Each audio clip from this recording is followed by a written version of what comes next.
Hi, Weedy. Good to see you. Let's start the next arc of Higurashi. Aw, thank you. I appreciate you so much. Truly. And I feel the same way whenever I see you streaming. It's like, oh, Weedy's streaming, hooray. So, thank you, you sweetheart. Alright. So, this is the final question arc. Let's see how long this one is. But first, the very important choice. Our preferred language. Our preferred language is English. Because as much as I would love to attempt to read this in Japanese, oh boy.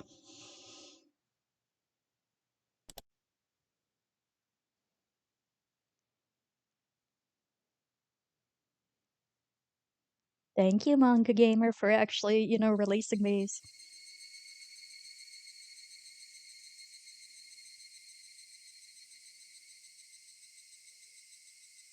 Start it. And then we'll save it. Because I saw you do that.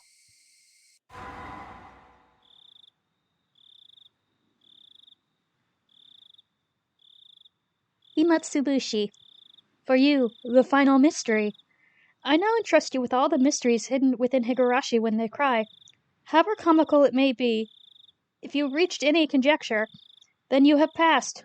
This final novel is a meager reward for you. Conjecture is impossible. You have the right to reject this story. Okay. Okay. Let's start it then.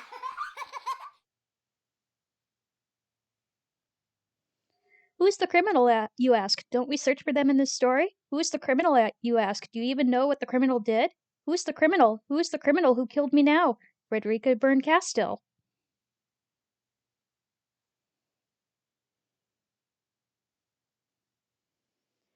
Midsummer, 1985. Not to be confused with Midsummer Murders. Alright, and now because we are going to save. We're going to save. We're gonna close it real quick. We're gonna go back to the menu. And we're gonna do configure. Zip speed. Character sprites. Original. Yeah. I love the ham hands. I had misread the time and ended up arriving too early. The schedule board flipped with a series of plaques. My flight to Sapporo was still a bit later on. I still had over an hour before boarding. Well, I might as well close my eyes for a bit on that bench over there. Then. I came here directly from work, so maybe the fatigue from that was making me sleepy. Oh, probably. Finding a suitable bench, I put my luggage on the seat next to me and settled it down. Yeah. I sighed like an old man. I hope to stay young forever, but have become splendidly middle-aged. Alright, so we're dealing with a middle-aged man. Apparently, the rumor that even people in the latter half of their 20s experience a decline in their physical strength wasn't a lie. Can confirm. I've been mind-numbingly busy at work lately, so I rarely had any time to myself. Not a middle-aged man, because the old man is such a hassle. This might have been the first time I was able to enjoy a journey alone like this since I was a student. The reason behind this trip was to meet with an old friend. It was a bit strange to call him an old friend. In fact, it might be better to call him a bad one. After retiring a couple of years ago, he moved to Sapporo, his mother's hometown. His mother passed away soon after, and he was now peacefully enjoying his second lease on life. Meanwhile, that old man, his name was Corrado Oishi. He was a former detective from the Primary Investigation Unit at the station in Okonomiya XX Prefecture. So we've got a middle-aged man who is friends with the old man. I think I know who this is. To be honest, the only direct contact we ever had didn't last more than 3 days. After that, we exchanged New Year's cards, but never met again. So this would be the first time meeting him in 7 years. In other words, we met 7 years ago. Yes! Yeah, we got a man who knows the guy. In 1978. There was something I had just had to ask, to talk to him about concerning that time. To explain that, it was impossible not to recall the incident that happened back then. Oh, we're getting a flashback. That kidnapping, the details and resolution of which were resigned to darkness. Also, it was impossible not to recall a certain mysterious girl. Dot, dot, dot. Hi. Alright, my name is Mamoru Akasaka. Hi, Akasaka. I thought it was you. It was a year. It was a year that had been strangely hot, even though it was only June.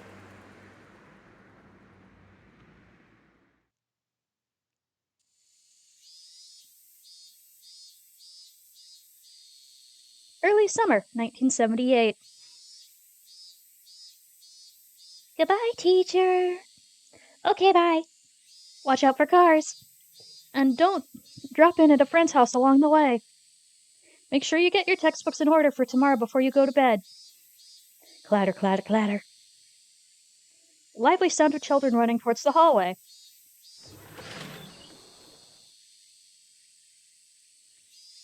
Hey now, didn't I tell you before?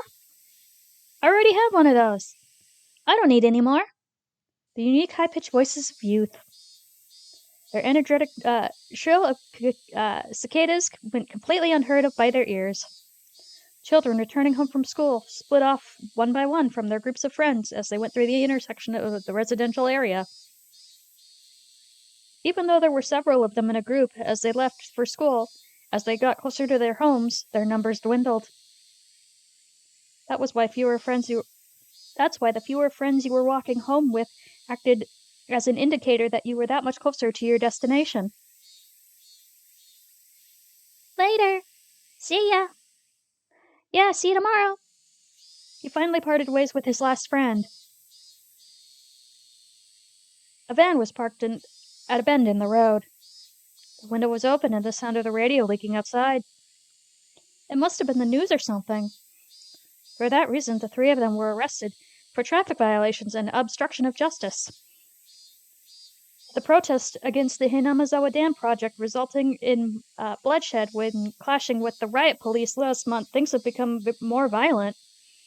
The police are therefore taking precautions against radical activists causing yet another incident. Last week, there was also a direct confrontation with Minister Inugai on the steps of the Ministry of Construction.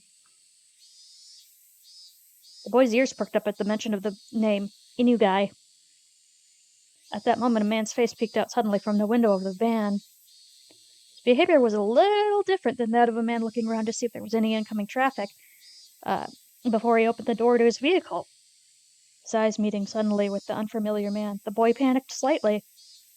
Nightingale, okay? Skylark, okay? They've secured 2 blocks around us. We're good to go. The man in the passenger seat whispered quietly. Nodding in acknowledgement, the man opened the door and stood before the boy. You. Are you Toshiki Inugai-kun? While asking that, the man peered at the boy's name tag. Toshiki Inugai. The name was written plainly there.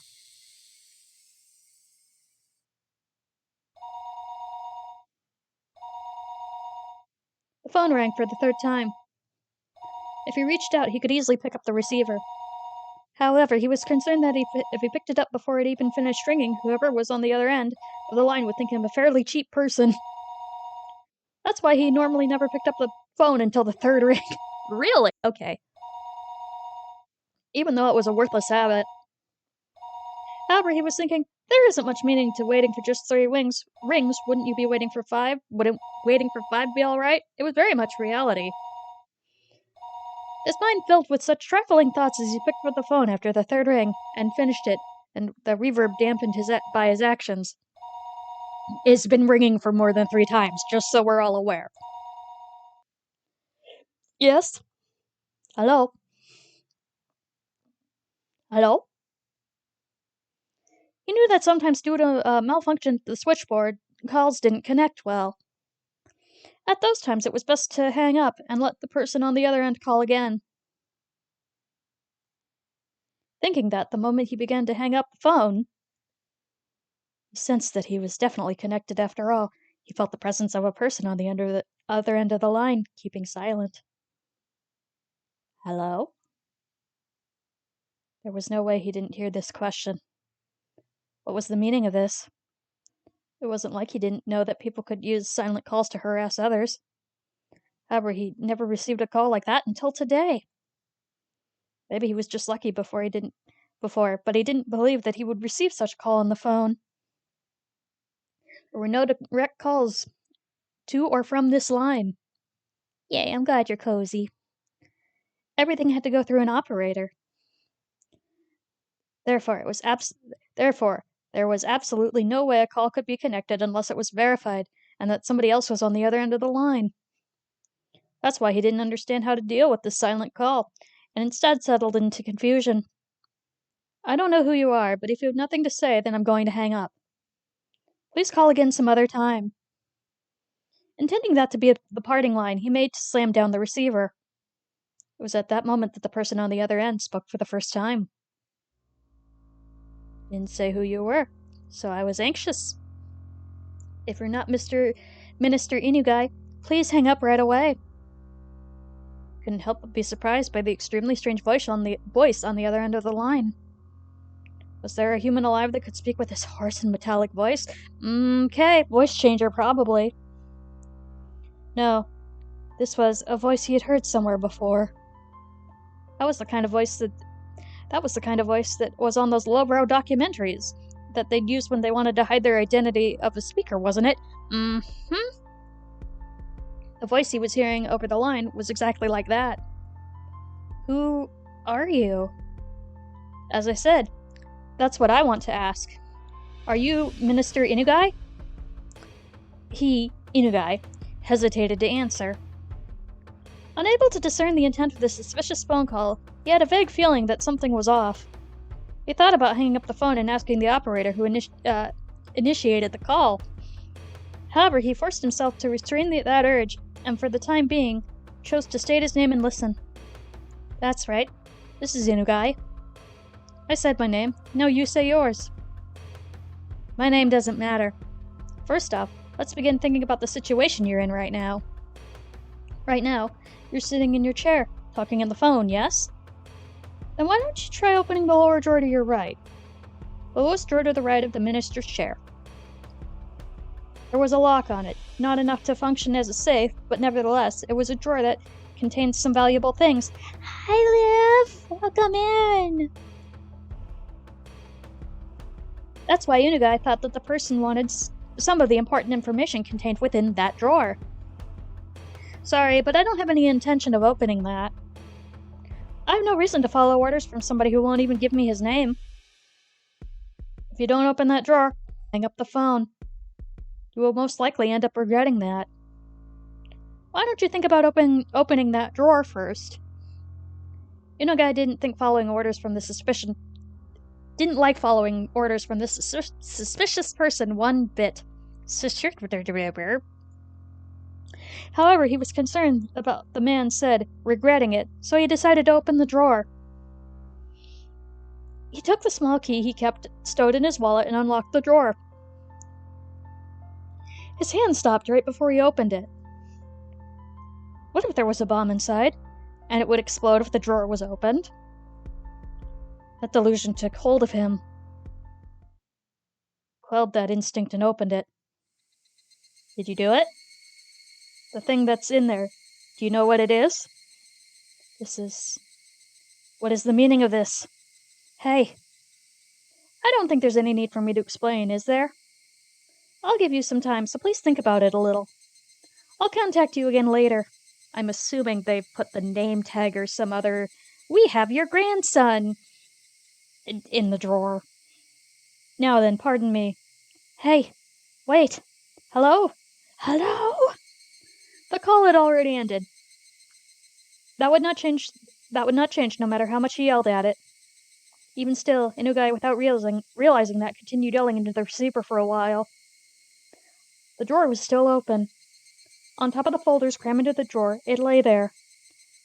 Yep, Toshiki Inugai. Written in plain lettering on a grade scholar's name tag. Just lying there. Enshrined there, completely out of place, as if it were cowering. This is a work of fiction. Any resemblance to any actual person's organization is entirely coincidental. So we started off with the kidnapping in 1978. As you do.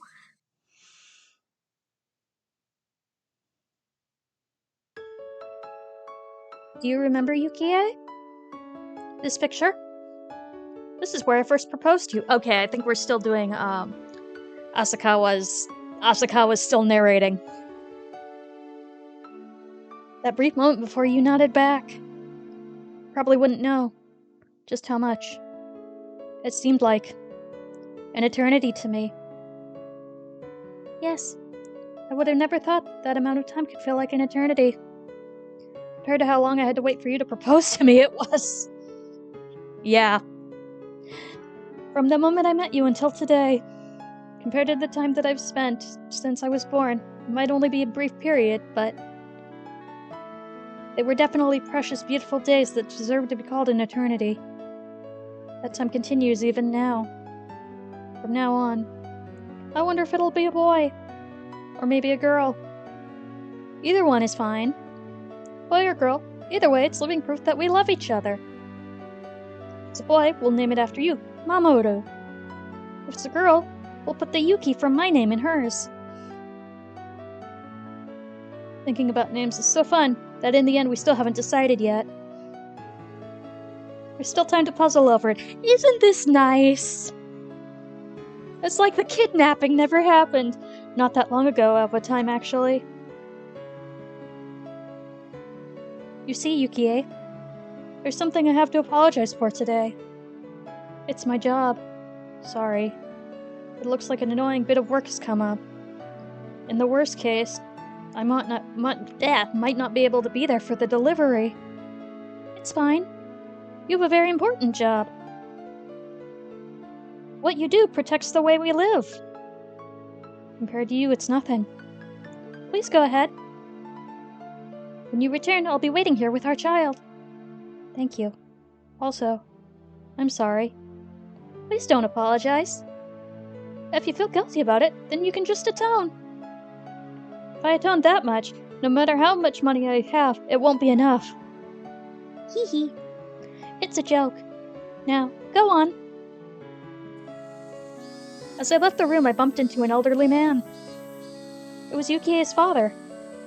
In other words, my father-in-law. Father. I didn't want to intrude, so I waited in the hall. I didn't mean to eavesdrop, but I heard. Go. Yukie is that kind of girl. No matter what happens, she doesn't want to hold you back. I'm assuming some level of detective.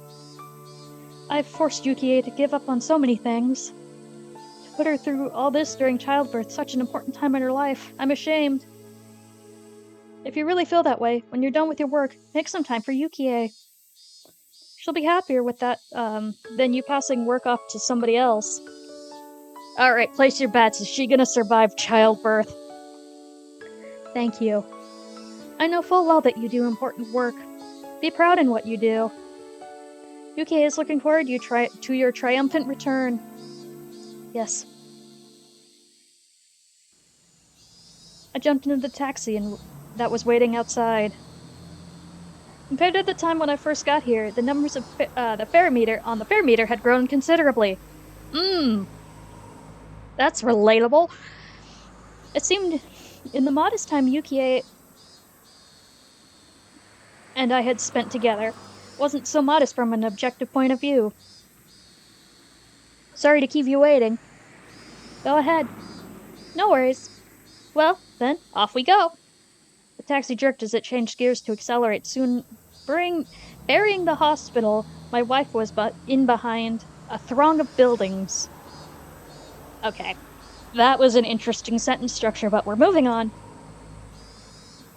If it, if it was to end up a really troublesome ordeal, I probably wouldn't be returning for quite some time. To call a rookie like me, and on top of that, one who was off duty, it seemed like the section chief was calling in for all hands on deck. Fetch and upper brass gathering an emergency basis happened occasionally. This was the first time, though, that I had experienced everybody gathering together like this. Whatever was happening, there was no doubt it was going to be something novel. Right. Right when my wife was about ready to give birth. If I wanted to spend the time to curse my misfortune, I'd be here all day.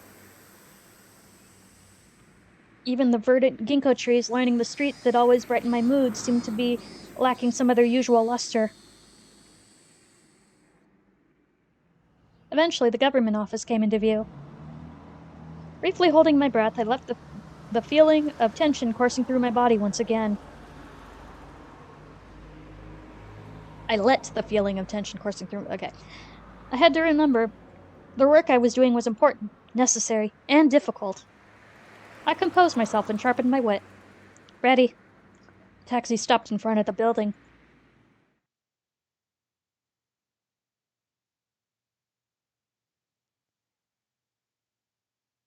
Metropolitan. Okay.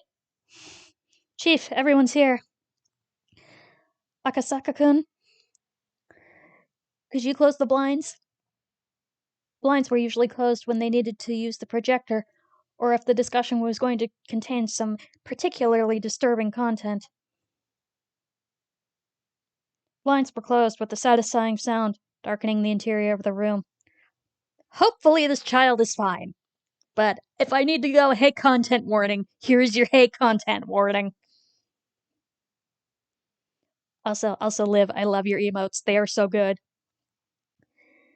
Immediately on the inside, completely drained of the pleasant morning atmosphere, leaving behind only the cold illuminating of the fluorescent lighting. After the supervisor ensured that everyone was present, he nodded to the section chief once again. With everybody on the edge of their seats, the chief stood up solemnly and began to give his report. Approximately 48 hours ago, the Minister of Construction's grandson, who was also the son of one of his staff leaders, is believed to have been kidnapped. It's believed that the minister, in an effort to resolve the matter amicably, chose not to report the situation to the police and plans to cede the demands imposed on him. It seemed that approximately 48 hours earlier, the Minister of Construction's grandson and those of his senior staff met. Ooh, okay, they nabbed a lot of children. The reason why it was praised was that because of the person in question didn't admit it had happened. Based on the results of surveillance conducted at the minister's residence, multiple suspicious phone calls from what is believed to be outside the city took place. The abducted child is said to be under the treatment for some illness, but there is no trace of any hospital records or witnesses to such effect. Due to the various other reasons, we believe, without a doubt, that a kidnapping has occurred. Here, they omitted the details that brought this incident to light. If you think about it a bit, that means that before this incident happened, the minister's residence had been under surveillance already. I won't use the word spied upon. Of course, there wouldn't have been any court approval for this, and it would have been very hard to explain to ordinary citizens. Alright, I'm gonna take a drink.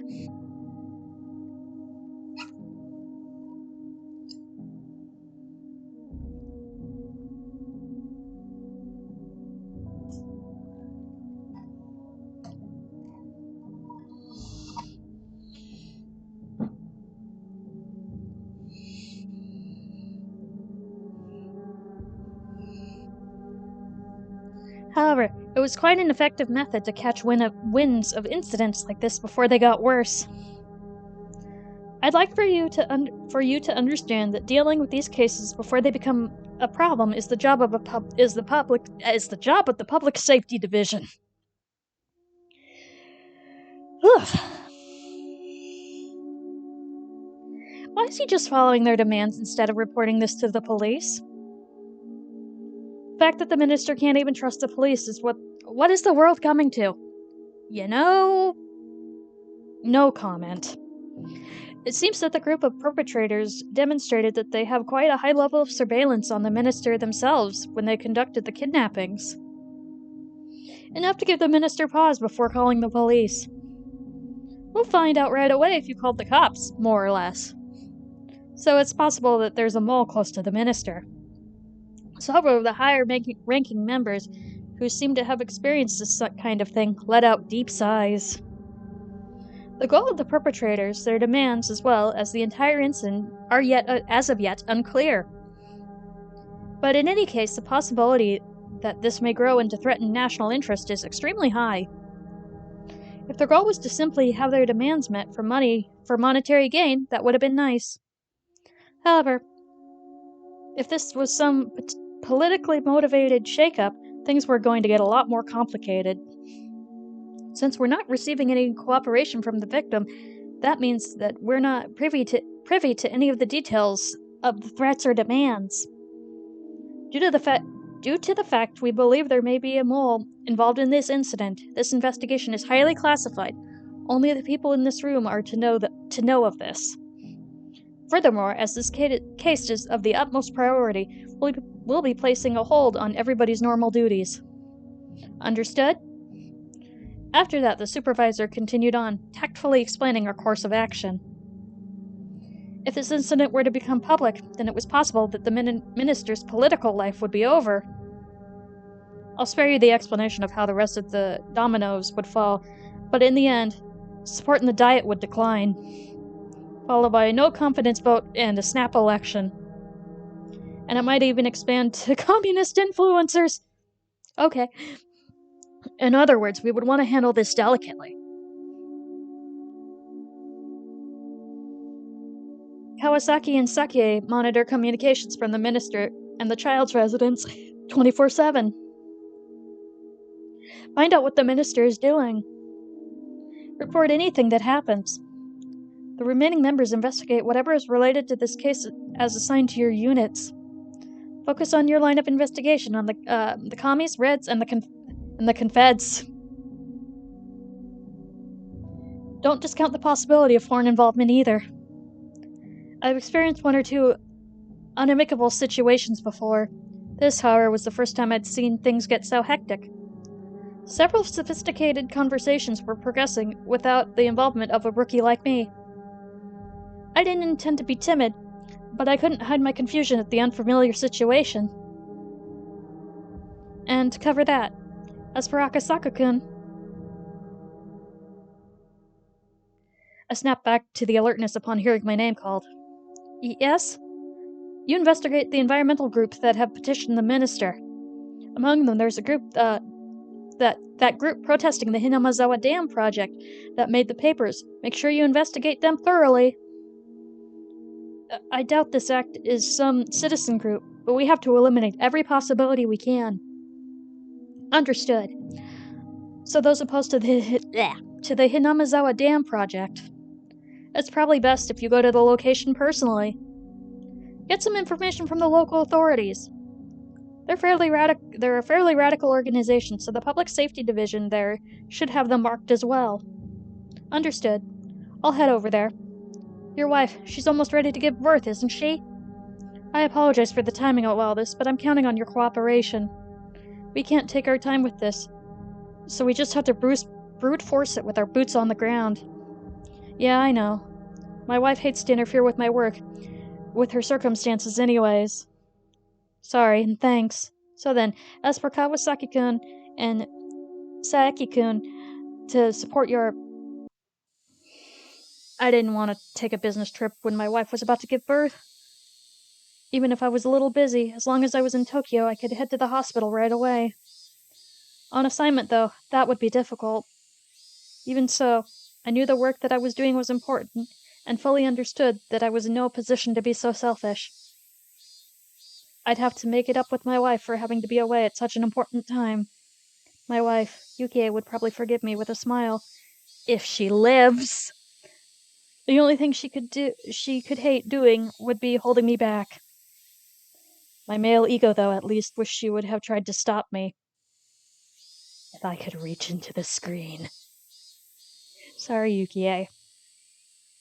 I didn't mind if you always complained to our child that their father couldn't come to the hospital when they were born because he was busy with work. The next day I took the bullet train to Nagoya, and from there I transferred to the train to XX Prefecture. Getting to my destination by land took several hours. If I was traveling by air, the amount of time I could probably get as far as Hong Kong. XX Prefecture was by no means close. I never sat in first class except for work, but whenever I did, I found the seats stiff. Closing my eyes, I mentally reviewed the documents I read from yesterday.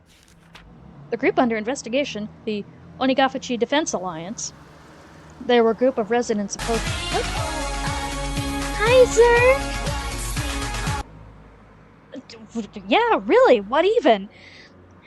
Hi, Zerk! Thank you for the resub! Yes, you get hugs.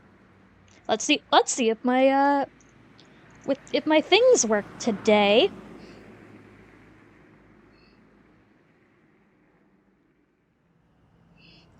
I'm doing good. We are having a prologue kidnapping. So, happy fun times in Higurashi yet again.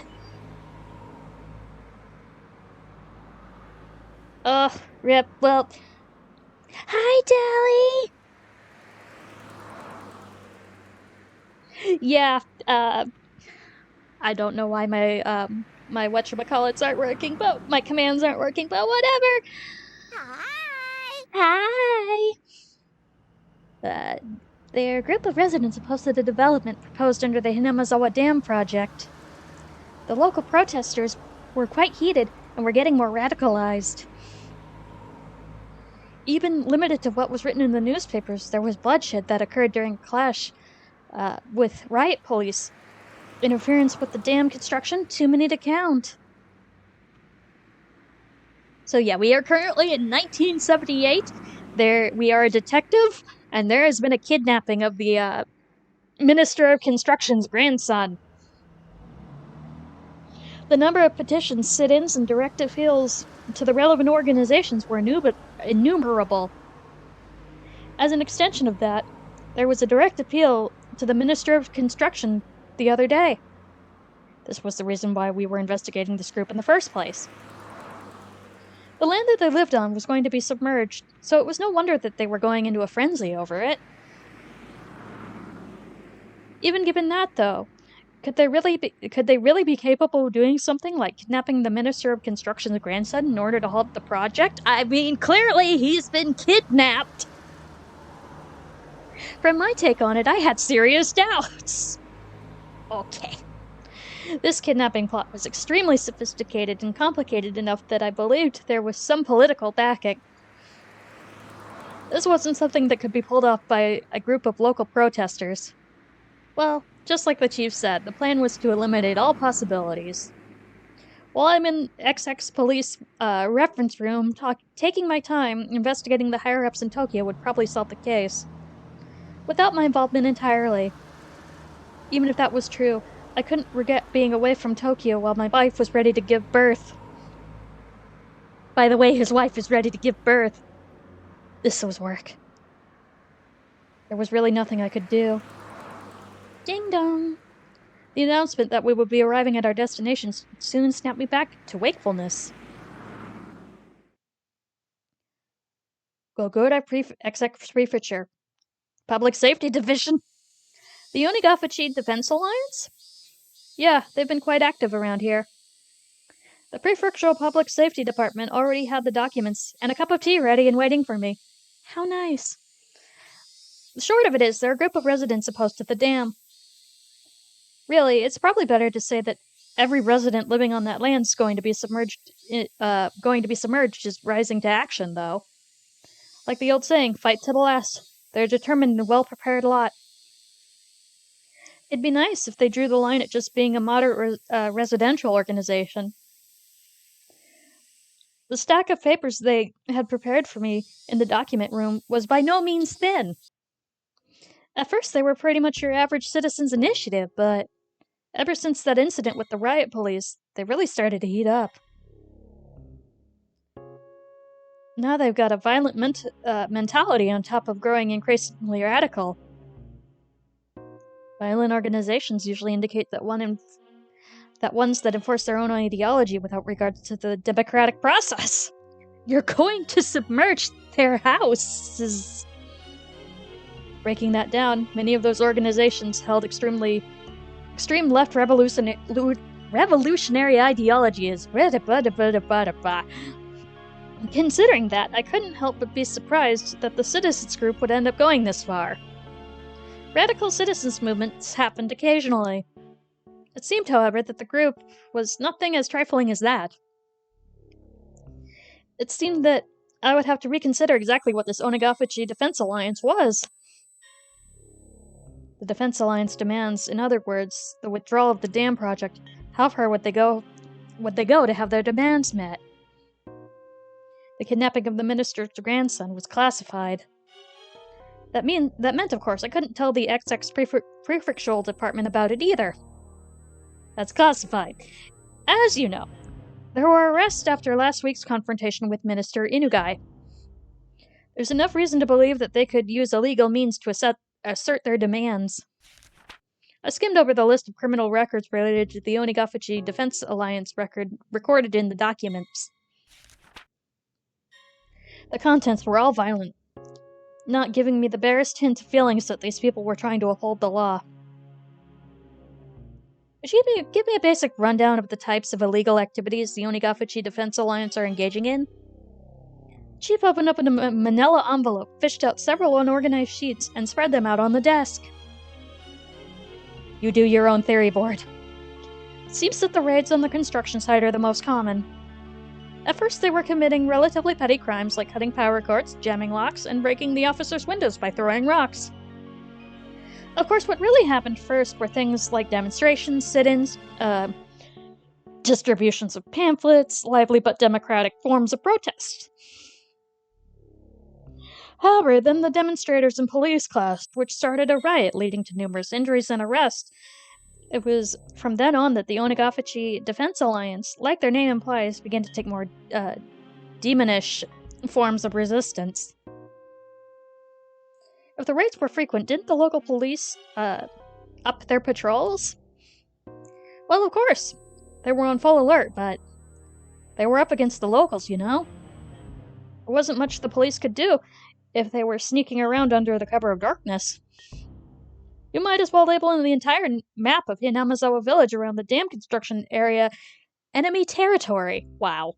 No matter how alert the police were, the locals would just show them exactly how easy it was to sneak around.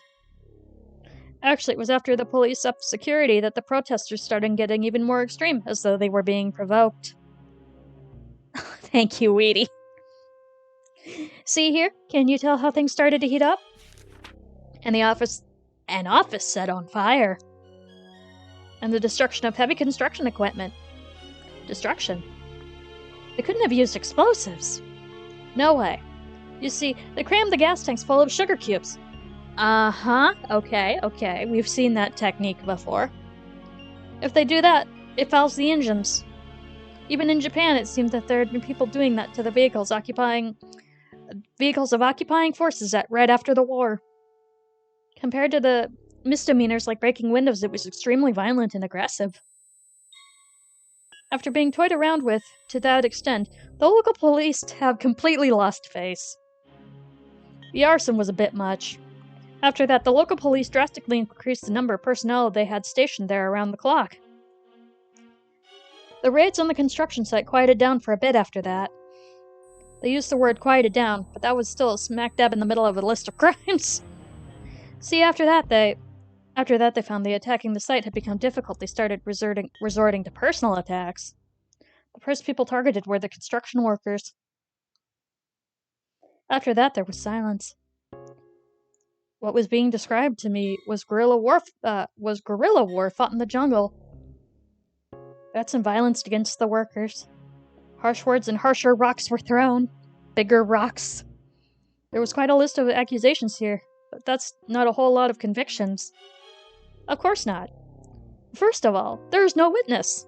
There are no witnesses.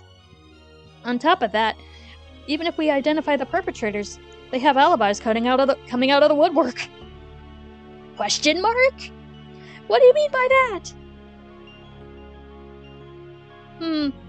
Take for example, you're walking around Hinamazawa, as you do, when a certain man stabs you with a knife, as they do. You remember that person clearly, you even know his name and address. However, the knife doesn't have any fingerprints on it, and there's no other physical evidence. Well, you'd think this would be a run-of-the-mill case of assault, wouldn't you? In Hinamazawa, though, it's a perfect crime. The entire village, they're all in on it. Protect the man who was the perpetrator. They'll get their stories straight and prepare an alibi. To that end, they'll probably even forge some evidence. There's nothing they can do but put them on trial. On top of there not being any material evidence, though, people testify one after another to cover his side of the story. Any prosecutor would hesitate to fire charges, unless you're Miles Edgeworth. I'm not sure about the murder, but it's something like an opening gash on somebody's forehead with a thrown rock, or leaving the bruise after hitting someone. Even if you could single out the suspect, there's enough reasonable doubt not to convict. Every case is, without a doubt, perpetrated by someone in Hinamazawa, but they can't identify who. Even if they could figure out who it is, they're unable to obtain enough circumstantial evidence through due process. The villagers were all extremely well informed about this, and so the malicious, vicious, and tenacious personal attacks continued. The victims can't have been okay with all of that, right? Couldn't they have filed for an appeal? Well, you see about that, everybody on the inquest committee didn't want to get involved with something so troublesome. Wow! They won't stick their noses into anything related to Hinamazawa. The inquest committee is comprised of random selection of local residents. In the event of a prosecutor fails to get a conviction, they have the power to order a retrial. Oh no! In a system designed to assist the will of the people on the actions of the expert prosecutors in the legal world. In this case, however, being composed of local residents has backfired. They don't want to get involved? Why is that? How do I explain this? You could say they're afraid. Since it's a little special there.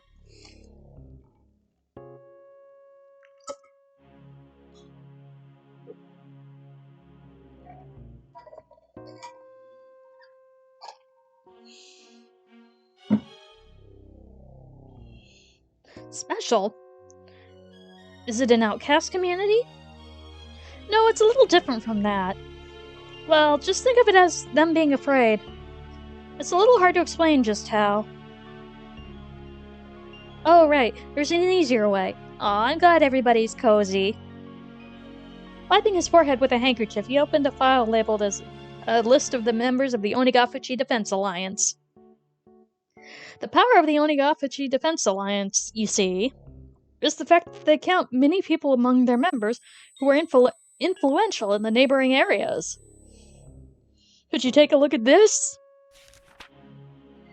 I looked. What I saw startled me. Prefectural and municipal assembly members, staff members of the Chamber of Commerce, and executive of a business association, an executive of a town council association, a PTA liaison. There were more than a few people with a lot of say, both locally and in neighboring regions. Around here, you could pretty much expect your actions to be observed by those against the dam project. If you say something in its support, who knows how it'd work out to your disadvantage. In any case, every town in this area is being held by the throat by somebody from Hinamazawa. The list of Inquisition Committee members is undisclosed, isn't it? There has to be some measure in place to make sure they'd avoid retribution, no? Well, it's undisclosed, so their privacy is assured, but the person in charge of that is from an Okinomiya Municipal District. In other words, a local! While you might expect some professional confidentiality, you can't know how everybody is connected.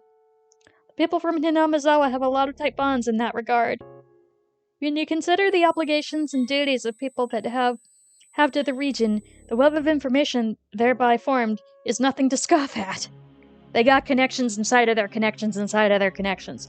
It's not uncommon for a housewife in a neighborhood to know which kid from which house, in what grade, in which school, what subject they're good at, and what vegetables they hate, among other things.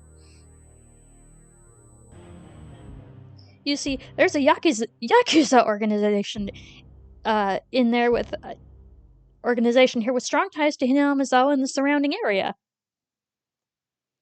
It would seem that they're providing full support in these recent incidents. They seem to be proving most effective. Gangsters? Siding together with the residents opposed to the construction of the dam? It's a little hard to see where there's common interest. It's not that difficult at all. You see, actually, one of the lieutenants of the gang is originally from Hinamazawa. He was adopted into a rather influential family in the village. Oh. Is that perhaps Mion and Shion's father?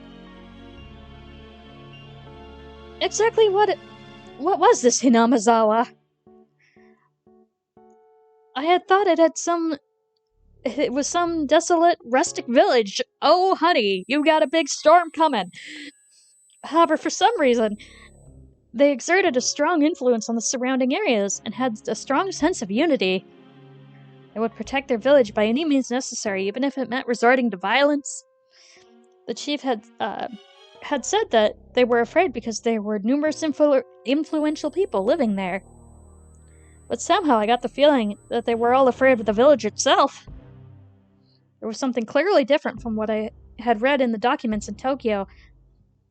This was no simple residential protest against the dam. For some reason, an uneasy feeling began to nestle itself in the back of my mind. I chose the most basic way to ask my question. In other words, I directly asked what I wanted to know. Chief, this is just a hypothetical situation, but... This Onigafuchi Defense Alliance.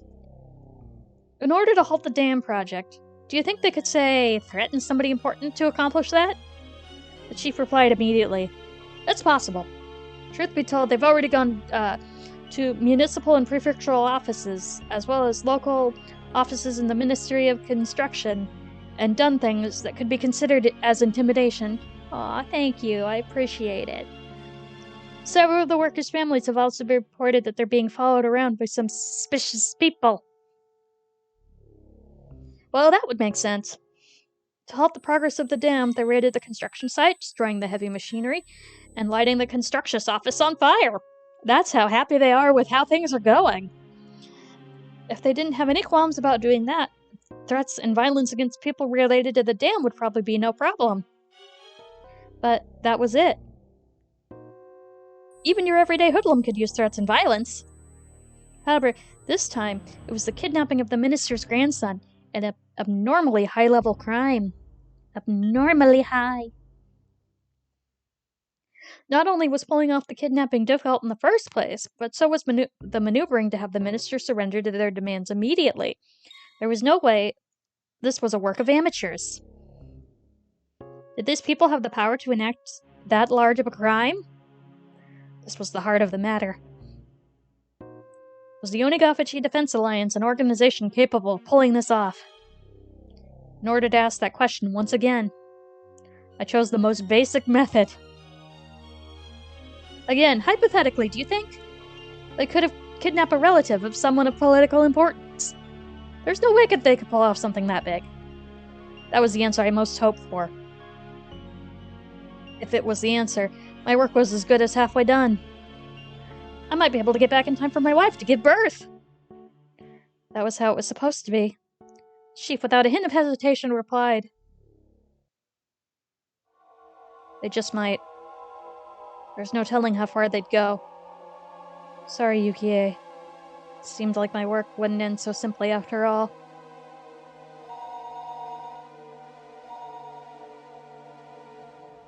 "Oh, Akasaka-kun. Good work. How's the information gathering at XX Prefecture office?" "It's coming along. It seems they'll be able to meet with their local public safety department, so I'm planning on heading out that way." "How's the investigation in Tokyo going?" "The others are progressing along, but the number of groups we have to investigate are countless. Time isn't really a luxury here. There were no new developments at this time. No matter how suspicious the Onigafuchi Defense Alliance was, if they solved the case in Tokyo, my job was done." So he's just like, "Please, solve it, please." It looked like my wishful thinking wouldn't come to pass. Probably not. This is Higurashi, my guy. Hanging up the phone, I let my gaze drift outside the window to a valley of unfamiliar buildings. "Akasaka-san? A car you can borrow just returned. I'll take you to it, so follow me." Thank you." He showed me to the elevator of the underground parking lot where a battered sedan was waiting for me. That the steering wheel kept drifting to the left was a little concerning, but it would be enough to get me around for a while. My destination was Shishibone City, XX Prefecture, an area under the control of the Onigafuchi Defense Alliance. The Okonomiya police station was right at the on the front lines.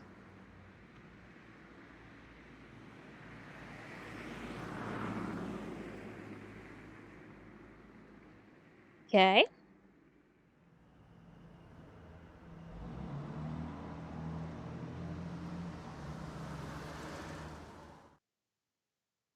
Okay, we're still going. Shishibone City was as far as provincial cities went, rather behind the times. Okonomiya, recessed into the mountains, was even more remote. With little change between the seasons, all that was left was the tepid passage of time. It made for a rather drab town. There were no tourist attractions or local delicacies. Without even a strong regional industry, it was simply dull. Look, I know you want to get back to Tokyo as soon as possible, but come on. Just looking at the monotonous and peaceful townscape, it was hard to catch a glimpse of the radical resistance of the Onigafuchi Defense Alliance. The atmosphere of boredom didn't hit the Okonomiya police station, being on the front lines of the dam conflict, nor the numerous incidents that I heard about in the prefectural headquarters. "Good morning. Are you here to pay a fine?" "No, I have an appointment with, Morodai-san from the Public Safety Division." "Please tell him it's Akasaka." "Ah, my apologies. Please wait a minute." The clerk, who I thought was here for a parking violation, who thought I was here for a parking violation at first glance, after fumbling with the unfamiliar extension number, told the person on the line that he had a visitor. "Welcome, welcome. Akasaka-san, was it? It must have been tiring traveling out all this way." "Sorry we have to do this here. I tried to reserve a reception room, you see. But the counselor suddenly woke up and chased me out." Ha ha ha. I wouldn't hesitate to call where we were a conference room, as it was very small and cluttered. The cramped space was packed with lockers. I had the impression that it was more of a changing room that doubled as one for smoking. Listening to the crude chortles, I didn't get much of a feeling that Motodai, who was the head of the local public safety division, was much of an intellectual. But I knew that, in exchange, he had both experience and absolute confidence in his instincts. "I apologize for interrupting you during such a busy time. I'm Akasaka from the Metropolitan Police Department. Pleased to make your acquaintance. Motodai from the Public Safety Division. Nice to meet you. I was certain by Sanaki from the prefectural gangbusters to be generous with my cooperation. Sankai. Ha ha ha. Gangbusters? You mean the prefectural crime prevention division? You see, we're treating the Onigafachi Defense Alliance as an extension of the local Yakuza. You'd have to be a newbie if you think you're just gonna, if they're just a residential protest group. Wahaha. Oh, compliments for Weedy. Of course, because Weedy is a sweetie, and I adore them. You are so nice and kind. And you're so much fun, and I cannot wait to start playing Lovers in a Dangerous Space-Time with you again, because our first playthrough was really fun. I just thank you for always sending me such cute pictures of your stuffed animal collection, because they're adorable and you have very good taste. Just interacting with you makes me happy, and thank you for being my friend.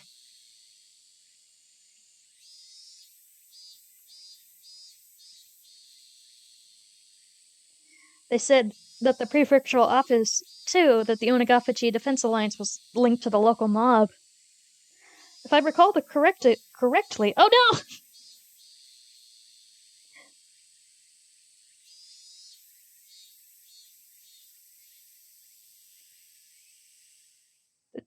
Mob. Okay, the mob killed the stream this time. I do love that every time I play Higurashi, somebody kills the stream.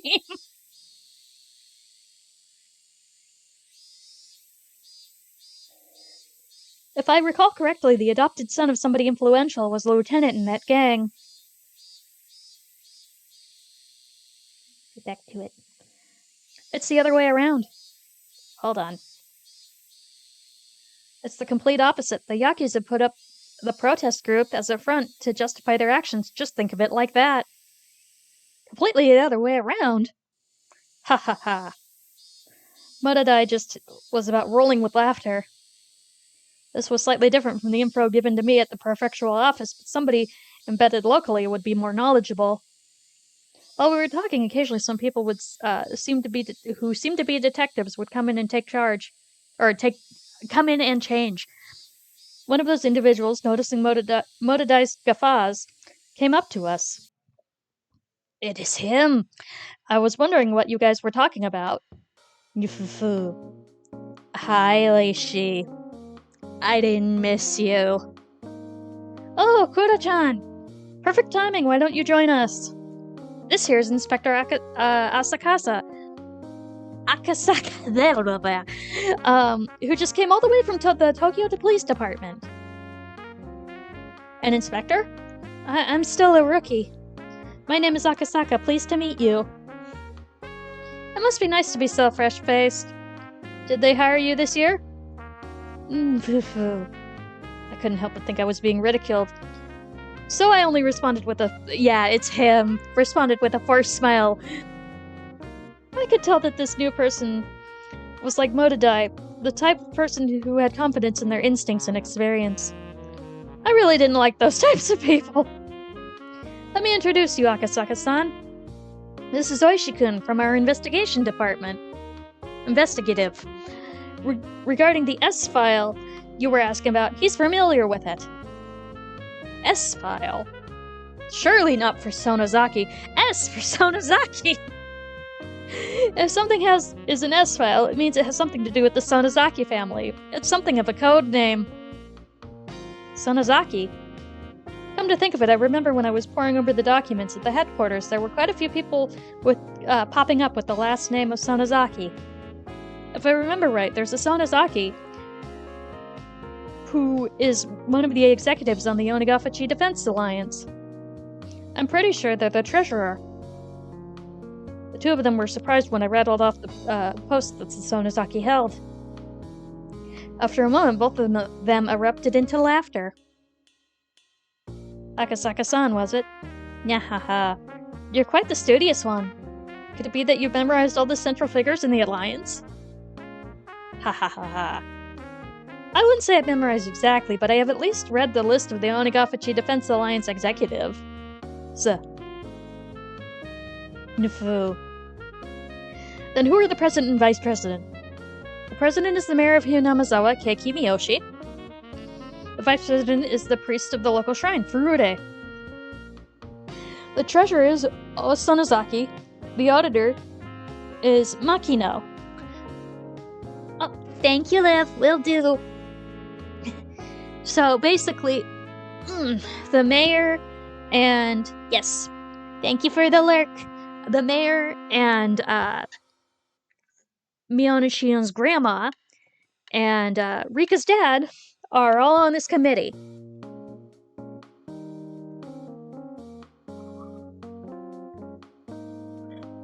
Because I'm pretty sure O is for Oryu.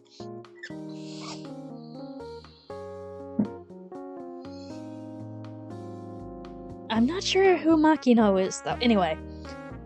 The liaison for Waiki Miyoshi. The PR head is Y Sonosa. Okay. Nahaha. Akasaka-san, you're pretty good. The pay sucks, but you want to work here? You're just the type we're looking for. By the way, Yoshio Sonozaki is the head of the youth department. So close, the head of public relations is actually Tadayoshi Sonozaki. Ehehehe. Feeling like I wasn't being complimented at all, I started settling into an uncomfortable mood. However, it was becoming so much more and more aware that I was the weakest link in this investigation, so I just had to bear with it. They are hazing you, which isn't correct, but that is what they are doing. I didn't mean for that feeling to show up on my face, but the crafty detectives didn't let that slip by. Nah, I didn't mean to make fun of you. Yeah, you kinda did. To make up for it, why don't I show you around the village? For somebody with no feel for the area like me, that would be a great help. I couldn't have asked for more. In the end, the Onigafachi Defense Alliance is nothing more than an alias Hinamazawa would use to deal with the outside world. I think getting to know the village would speed up your work. How about it? The residential movement, in other words, had influence over the whole region. So the leader of the movement was the leader of that influence. Just like that, the thought process in the region would become the overall personality of the movement. Just like Oishi had said, in order to learn what they were really like, the regional force behind the dam protest, getting to know the village was the quickest way. If you would. Nodding back without skipping a beat, Oishi laughed in satisfaction and stood up. Into the car! Yep, we are in the car! If I took the information I had learned at the prefectural office...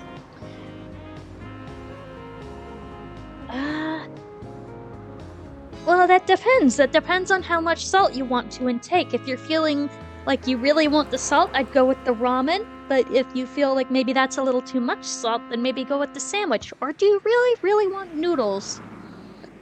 Yeah, it's basically, do you want the salt and the noodles, or no? I'd probably go with the sandwich. But if you're short on time, then I'd go with the ramen. What is your stomach feeling? What does the weedy want to eaty?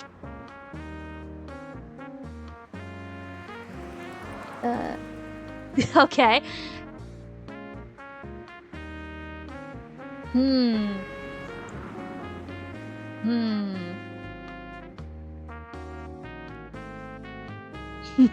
No problem. I do that too. It's like, what do I actually feel like, though? Okay, if I took the information I learned from the prefectural office and from Mototai to heart, if my position were exposed, my personal safety would be at risk. Oh yeah, gotcha. Yeah, I always hard-boil some eggs too. The opponent was an extremist group that had no qualms about using threats of violence against somebody. Yes, listen to the heart of your stomach. If my personal info was leaked, it wouldn't be hard to imagine I'd be in danger, whether on the job or not. Thinking that, I felt a little nervous. These guys are quick to remember faces. If you're seen with me, they'll probably do a lot. It'll do a lot to hinder your work. This might be a little cliche, but put these on. Are they cool sunglasses? Oishi handed me an incredibly suspicious disguise, comprised of a baseball cap, sunglasses, and a mask. Oh, that is so wonderfully cliche. I didn't want to get all hot and stuffy, but Oishi's warning was probably right on the money, or he's just trolling you. Considering that, I put them on with appreciation. I looked so suspicious that Oishi had to smile wryly. How much did I tell you again? Let's see. To the part where you were talking about how these ancient families controlled the village. 3 ancient families controlled the village. Well, if you wanted to make a ramen sandwich, or a sandwich with the side of ramen, I certainly won't stop you. Soup and sandwich, but the soup is basically, it's noodle soup. The Onagafachi Defense Alliance was the same as the village of Hinamizawa itself, meaning there was a direct correlation between being an executive in the alliance and being a leader in the village, as Motodai had told me a short time ago. If there was a village ruled by 3 ancient families... Oh no! Are we... It says... Oh, nope. Okay, there it is. Oh no. Okay, we're living. We're living? Okay.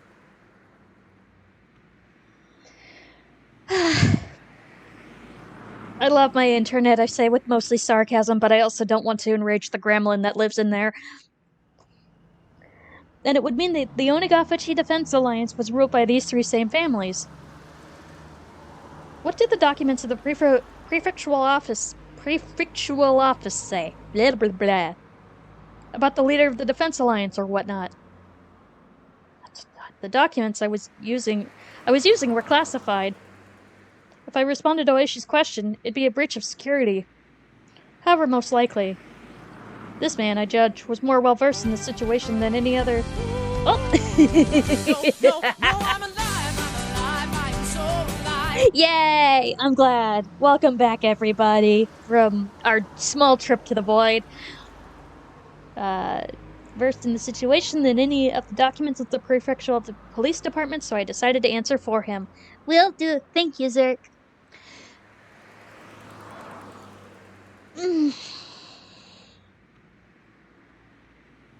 That's the president of the alliance is the current mayor of the village. Kiichiro Kimiyoshi.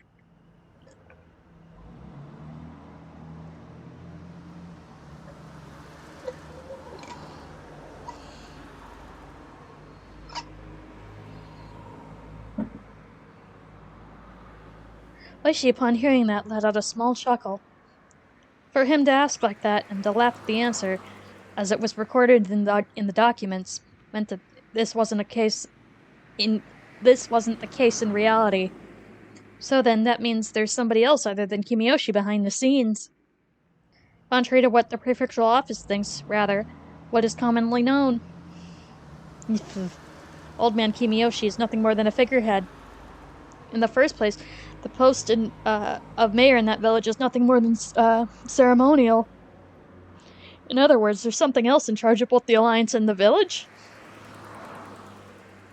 Would that be the 3 families we were talking about? Well, technically, the Kimiyoshis are... yeah. Well, I'll explain that part right now. All of a sudden, with a thunk, the car suddenly lurched.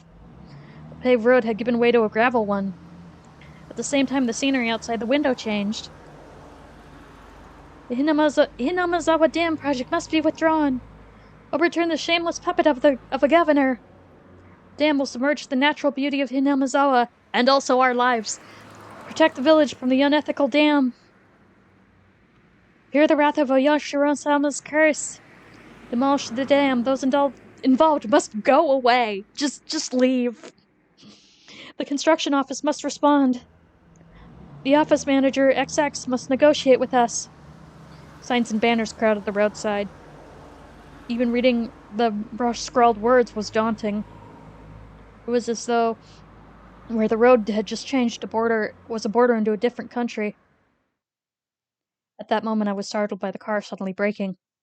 Looking ahead, a barricade had been erected. About 5 or 6 protesters, wearing masks and helmets to hide their faces, were blocking the road and yelling at us angrily to stop. What's this? A checkpoint? These guys never learn. She snorted as we rolled down the window and leaned out. Hey, you guys can't be blocking the road like this here. As Oishi glared at them, with a malicious laugh, they visibly faltered. Clear the way. We can't get by like this. Who would have thought that it was Oishi's car? Panicked though they seemed to lose their presence of mind. If we had known it was your car, Detective Oishi, we wouldn't have been so rude. Detective, what happened to your usual car? Isn't it in for maintenance? Something like that. I just can't get used to this car they loaned me. Judging from their brief conversation, I could guess that they were familiar with the license plate of the car Oishi normally used. In other words, they knew the car belonged to the police. They would have hidden the barricade. What were they doing was obviously obstructing traffic. A blatant crime. Who's that suspicious guy? Could you show us your face? The man glared at me menacingly, wearing a mask and sunglasses made me look particularly dubious. Would not showing my face get me into some unnecessary trouble? I turned to Oishi to see what I should do. Give him a break. He's still a shy little rookie. We just wanted to make sure he wasn't anybody suspicious. Num has always been in a bit of a stir as of late. Okay, bye. Have you looked at yourselves in the mirror? That mask you're wearing is way more suspicious. Man and Oishi continued to talk like that, feigning smiles at one another. However, from the beginning to the end, I couldn't get over the feeling I was sitting on a powder keg. Has the number of trucks illegally dumping still not decreased? It's a real hassle dealing with it all the time. If the police could understand and cooperate with us, it would really help. During the conversation, the barricade was moved, leaving a gap wide enough for a single car to get through. She lightly honked the horn once again and began to roll the car forward. I could see the men's antagonistic glares at the back of the car in the rear view mirror. What was that just now? Blocking a public road like that? Of course it's a crime. Still, if you get worked up over that, it'll never end. Those guys, see, they claim there's an infestation of trucks illegally dumping in the village. You know, honestly, there probably are. Their story goes that in order to stop that, they're halting suspicious vehicles for inspection. Illegal dumping? Like corrupt contractors just tossing industrial waste away? Their line of argument is that the police aren't going to do anything about it, they have to take matters into their own hands. Well, the industrial waste is just something they're doing by themselves anyways. By themselves? They have a pretty good strategy. You see, in order to hinder the construction, they spread industrial waste all over the dam site. Over by the dam site. Then blaming it on the corrupt contractors, they start instituting these inspections. There, they stop every construction vehicle from coming through and interfere with them as much as possible. So then, it's one of the methods of the Onagafachi Defense Alliance is using. With that inspection just now, this car's license plate has probably been recorded. It shouldn't get stopped from here on out. Those guys know very well not to get me angry.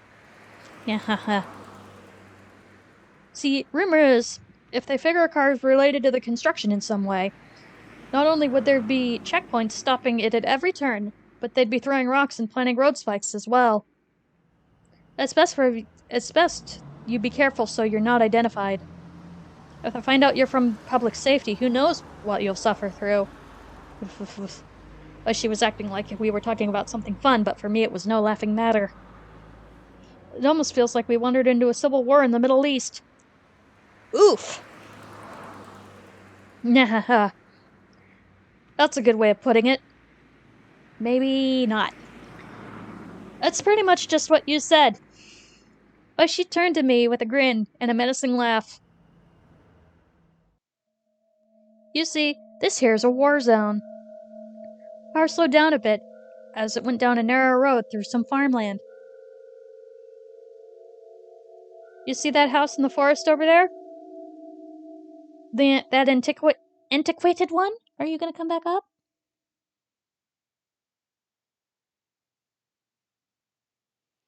Looking at where Oishi was pointing, there was certainly an old, traditionally designed house. You gonna come back up? That belongs to the mayor, Old Man Kimiyoshi. There you are. Hello, welcome back.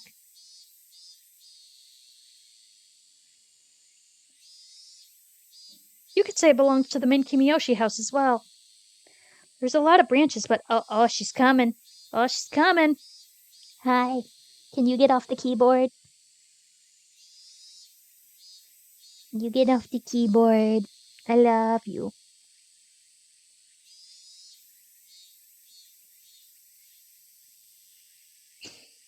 Can you get off the enter key? Thank you.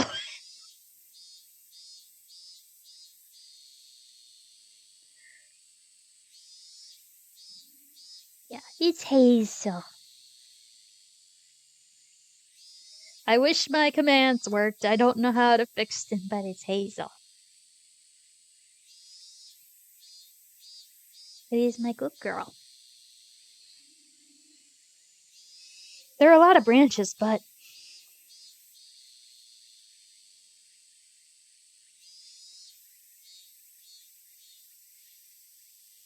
they'd be one of the three families. Three families. The ancient families that control Hinamazawa. Yes! That's right. And one of the others is the Furude family. Their house doesn't even have a single branch. All that's left of it is the head priest's family. Right over there. There's the shrine. He's the priest. He's the priest there. By the way, the Defense Alliance's office is on the grounds of that shrine. The office of the Onigafachi Defense Alliance. If these guys were the enemy, that would make the shrine ground their stronghold. Can we go look over there? The shrine is the Furude family's private property, you see. Being police, we can't set foot on there without a warrant. See, they've got a member of the Diet with ties to the village backing them up. Basically, being the police has its strengths and weaknesses. Well, even when we're talking about the three families, that's something from a long time ago. Way back when those three families used to hold councils to decide things about the village. Meaning it's different now? You got a pretty good nose. That's what I'd expect from an academic. The car braked to a halt with a squeal. Ahead of where we stopped, there were several signs. Private property beyond. No trespassing. Beware of poisonous snakes. Danger. Turn back. Intruders will be charged an entry fee of... is that enough zeros for 1,000,000? Yeah, probably. It's a lot of yen. Signs were erected there with things like that written on them. The road was separated from the forest by a chain link fence wrapped in barbed wire. Since this is private property, this is as far as we can go. There are several surveillance cameras set up further in. Saying that, we just got lost won't work with these guys. They're beyond here, right? People currently controlling Hinamazawa and the Onigafachi Defense Alliance were neither the Kimiyoshi family nor the Furude family, but the last of the three. Yeah, beyond here is one of the three families, the Sonozaki family. They're the ones controlling Hinamazawa from the shadows. Among the list of executives recorded with documents, the number of people with the last name from the three families was quite high. Of course, Sonozaki was no exception. However, at the top was the Kimiyoshi family. The Kimiyoshi family seemed to be in charge of the rulers behind the scenes. The rulers behind the scenes were the Sonozaki family. This was a double-layered structure, implicitly told me that the village had a both light and dark side. The current head of the Sonozaki family is an old lady named Oryu. She has enough clout that you could call her Empress Sonozaki. Be careful, she's no small fry. She's enough of a VIP that even the mayor of the city has to bow before her. Well, in Hinamizawa and the surrounding area, their relatives amount to a block of several thousand votes. No politician should show disrespect for that. In other words, that would make her the actual leader of the Onagafuchi Defense Alliance, right? You got it. With these words, Oishi pulled out a well-worn cigarette box. The suspected kidnapping of the minister's grandchild and subsequent threats. Were these part of the hidden ploy by the Onagafuchi Defense Alliance in order to have the Hinamizawa Dam project cancelled? You came all the way from Tokyo to investigate this, didn't you? Huh? Ah, yeah, that's right. Something the matter? Excuse me. Then... Is it related to that direct appeal incident with, Minister Inugai? If that's the case, then public safety has them marked on a watch list? Something like that? Yeah. Having you guess that so quickly makes this easy. While exhaling out cigarette smoke, in the car, I hope he had the windows down, Oishi smiled broadly, like I'd pulled a good one on him. And so I thought. His smile disappeared suddenly. That's a lie, isn't it? Huh? I mean the direct appeal putting them on the watch list. That's a lie, isn't it? She knew there was no way that Tokyo HQ would dispatch an investigator over something as minor as a direct appeal. If they were to dispatch someone, it had to be for a more dire reason. He had figured out as much. I thought to myself as the type of person who doesn't let things show on their face. In front of his watchful gaze, however, I felt that I was thinking I was completely laid bare. She silently lit another cigarette, as if waiting for me to interject during that awkward pause. I see. So this is where the veteran detective's way of getting just... So this was a veteran detective's way of getting someone to spill information. But as long as I realized this, there would be nothing more. If I didn't open my mouth, I wouldn't have to lose anything. All I had to do was stare out the window and enjoy the scenery until Oishi gave up. You really are bad at hiding things, aren't you now? Being so young and earnest isn't so bad. Oishi smirked as he twisted out his third cigarette, while I tried to not let him notice I had yielded completely. At first I thought I'd won, but at the very least Oishi had asserted that I was hiding something. Meaning that I might have ended up marching to his tune. Oishi started up the engine of the car once again and began to move the car. If you had just been honest with me, I thought I might have been able to help you. How would you help? If the cat was out of the bag, I might as well use it to catch some mice. Well, this depends on what you're talking about. I might be able to set you up with someone who's knowledgeable about the goings-on of Hinamizawa. An informant? Nifufu. I see, that's what you call it. Why are you so interested in my case, Oishi-san? Well, I'm the same as you. Isn't it our business to know things? Being able to meet with Oishi-san's informant was an extremely compelling opportunity. We were looking to recruit somebody familiar with the area to collaborate with for intelligence. In the end, there was no better method than finding people than asking. We were always taught, however, that the rank-and-file police were no better than monkeys. Unlike us, they were so careless with confidential cases. We looked down on them like they'd run their mouths off in a drunken stupor. Okay. Or she was an outlaw even amongst them. And here I was lost on whether or not I should tell him about the kidnapping of the minister's grandson.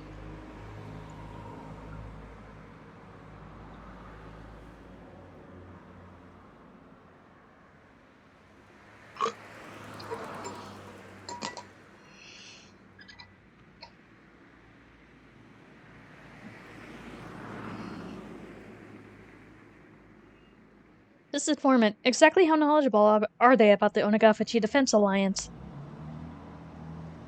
Haha. If you're from public safety, you'd know, wouldn't you? Something I can't tell you. Protect your sources. That was the first principle of dealing with confidential information.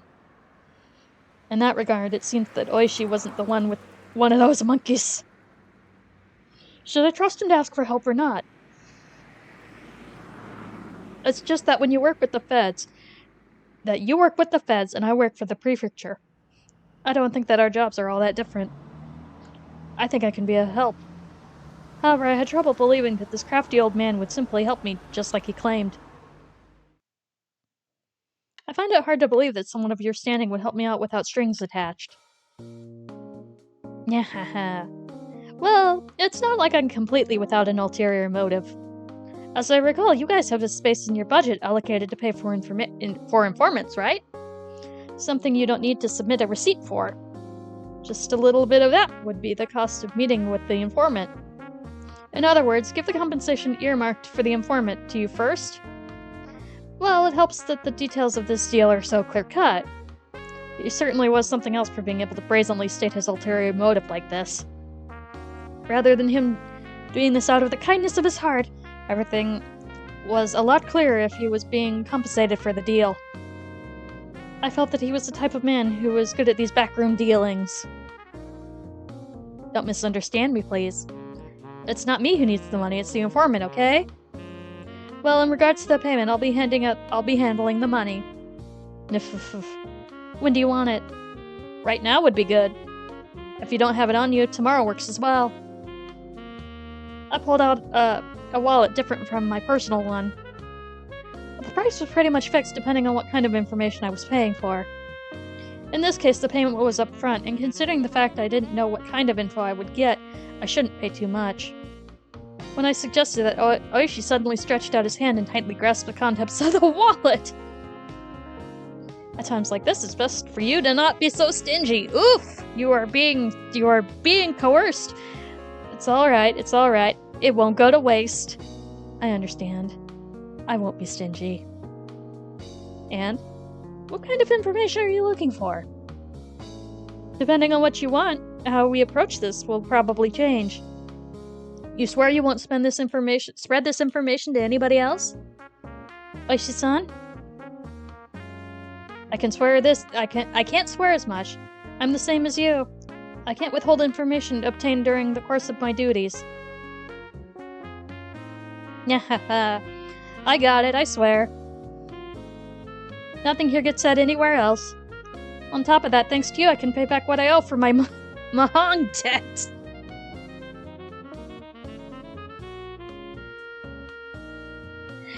In any case, I won't break a promise that involves money. Wow.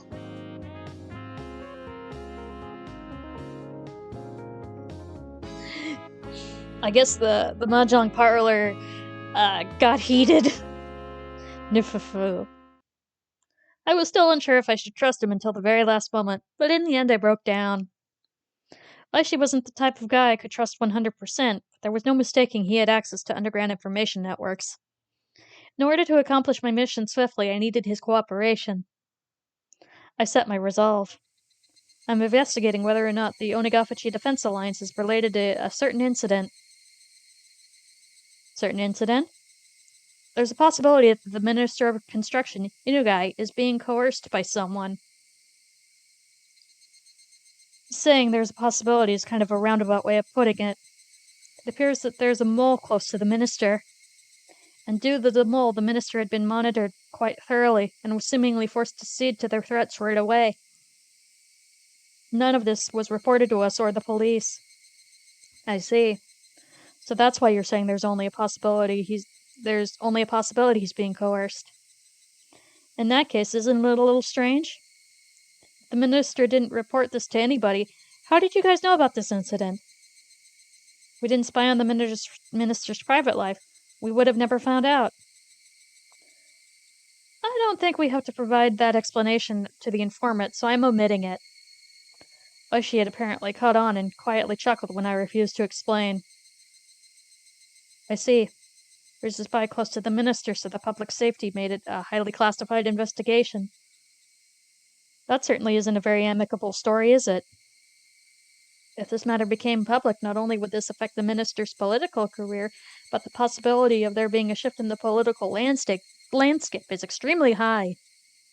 If the perpetrator's aim is indeed that, then this could develop into a very grave situation. Well, with the government having development projects all over the country, they've butted heads with quite a few people. It would take as much wrongdoing for the left-wing parties to suddenly garner more support. We're currently investigating what demands are being forced onto the minister. But at least we have a good idea of how he's being threatened. How? The minister's grandson was kidnapped. They're denying it, but judging from when he was last seen, it's believed it's already been over 72 hours since the kidnapping. So 3 days. We were just after ransom money. This would have settled by now. It may be this isn't for monetary gain. The possibility that they are forcing the minister to do something political is extremely high. That's something we just can't consent to. So then the Onagafachi Defense Alliance was listed as one of the possible perpetrators. That's correct. Kidnap the minister's grandson and demand the cancellation of the dam project. What do you think, Oishi-san? From your point of view, do you think it's possible? Oishi seemed to ponder the idea for a while. Section Chief at the regional office had responded immediately with, "It's possible." Kawaroshi, who was this well informed about the matter, was hemming and hawing. Finally, just a little bit, he said something that really was just a little bit strange. This was before the Meiji era, you see. This area wasn't named Hinamizawa Village back then. It was called Onigafuchi. Yeah, this is just what I heard from my grandmother. This topic was so completely and suddenly unrelated to the subject of the kidnapping of the minister's grandson that I was slightly taken aback. Onigafuchi. Oh, so that's why they're called the Onagafachi Defense Alliance. You see, the village of Onigafachi was said to be inhabited by demons that devoured humans.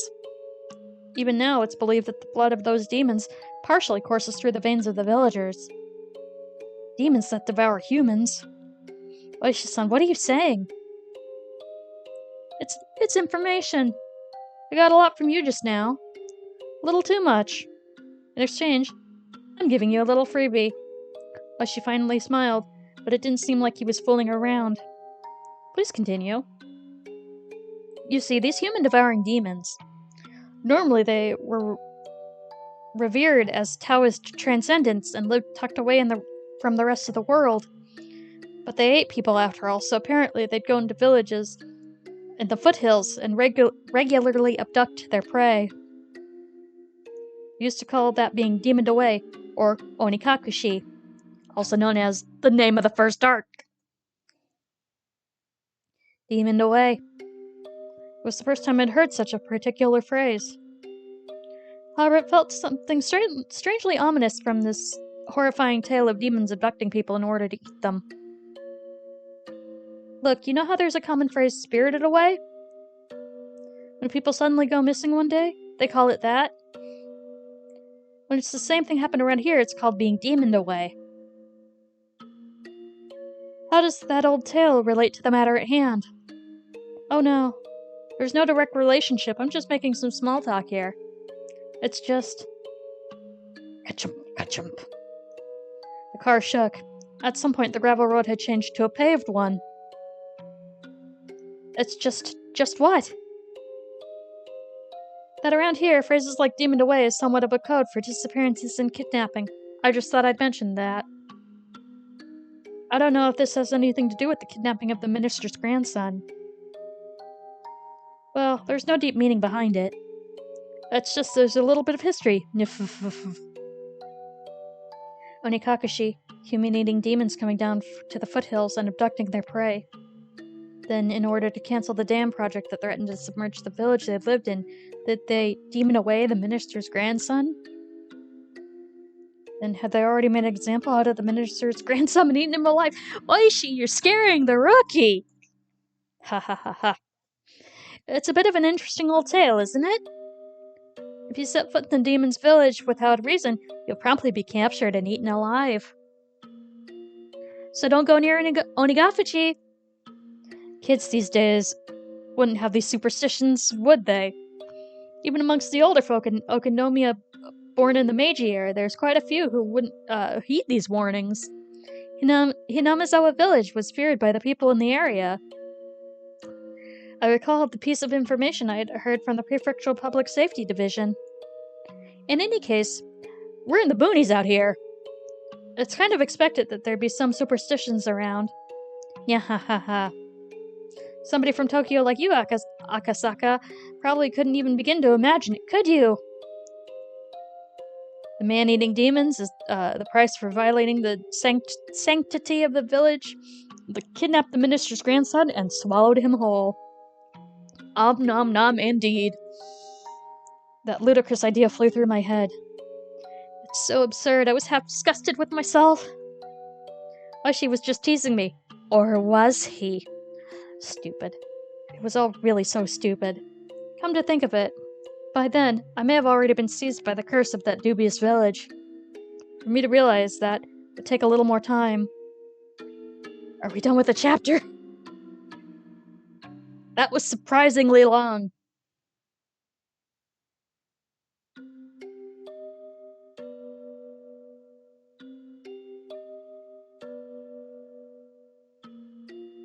You received new... Okay, yeah, lots of tips.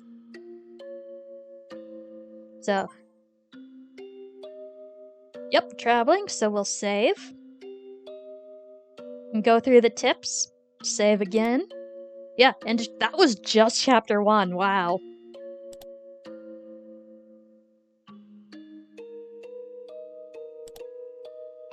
But yeah, I'll probably stop at the top of the next hour. Just because that was way longer than I was expecting it to be. I was hoping to maybe get through chapter 2, but that was a long chapter 1. Alright, phone call with Yukie.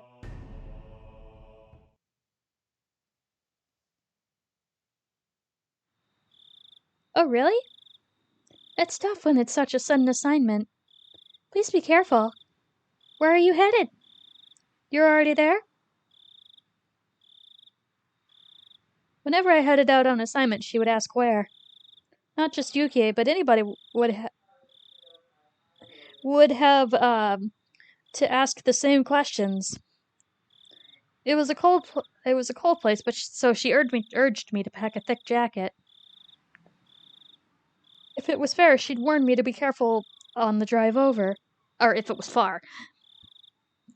It was just a normal, everyday concern that led to asking such an obvious thing. I felt sad that I couldn't answer such a run-of-the-mill question. Sorry. It's something that you can't talk about, isn't it? Please be careful. Sorry, Yukie. At some point you started apologizing right away. Even though, when you first started your job, you were all gung-ho about it. Hee hee. Yukie laughed as though she had realized something. At times like this, Yukie had a magical power to see right through me. It's alright. It's already been quite a while since I was admitted to the hospital. Are you finally getting lonely? Don't tease me. I'm too old to get lonely. Hee. Oh, really? You actually like to be doted on, don't you? Don't you start getting a little faint of heart when I'm not around? Hee. Aw, jeez.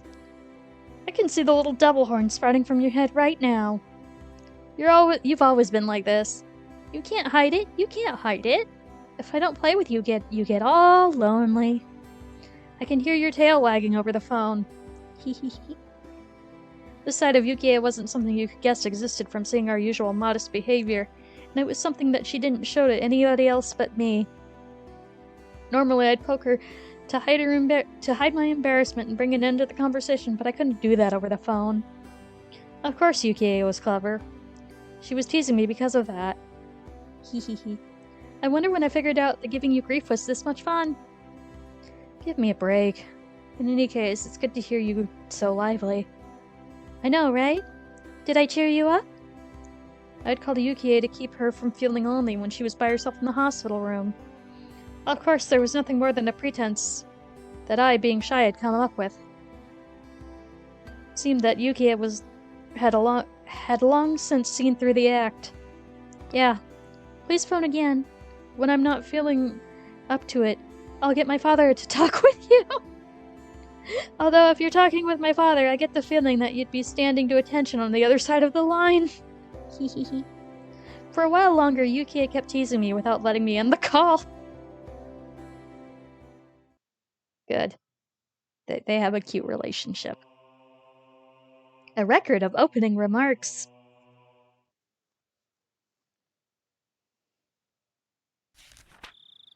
Chairman, XX. Members of the XX Party. Congratulations are due, and we are celebrating 25 years since our founding. These past 25 years have seen much growth in XX Prefecture. The once quiet scenery was of nothing but fields. Now has seen the opening of a new stop for a bullet train. And with development of the highway, we've seen the rebirth of the modern city bustling with youthful energy. We reap the benefits of new business and industry. And with the special reverence of the residents of XX Prefecture have for the time-honored traditions, history and culture, business and industry, with these ideals in harmony, they have accomplished the growing city into one of Japan's foremost metropolises. Of course, the development of XX Prefecture couldn't have happened without the growth of the XX Party. We are resolved to see every one of our campaign promises to fruition. Oh! Reaching our targets definitively and expediently, like arrows fired from a bow. Good luck! With these arrows as a fundamental base for XX Party, our members have sought to pierce the obstructions preventing the happiness of the residents of XX Prefecture. But I do believe that everybody here is unlike an ordinary arrow. While being as unfaltering and straightforward, we have not neglected seeking solutions that conform to the current day and age, and also keeping an eye on the future. An arrow, once loose, can only fly to its destination. Everybody here, however, is no simple arrow. Everyone loosened from a bow without neglecting our studies, while employing new methods and implementing more effective and flexible ideas, thus being able to change trajectories mid-flight. We are magical arrows. The modern age marches ever forward. Sometimes it marches faster than the time is taken to from planning to execution. The following part was not in the script. Yes, it can land in Vermont because it is magical. Though it seemed to have been ad-libbed by the minister. For example, there has recently been numerous problems with the Himatsubushi power plant project. Okay. Rather than forcing through the project solely because it was decided upon by the government, it is necessary to reflect on and adjust to the ever-changing needs of the residents in the region and the next generation.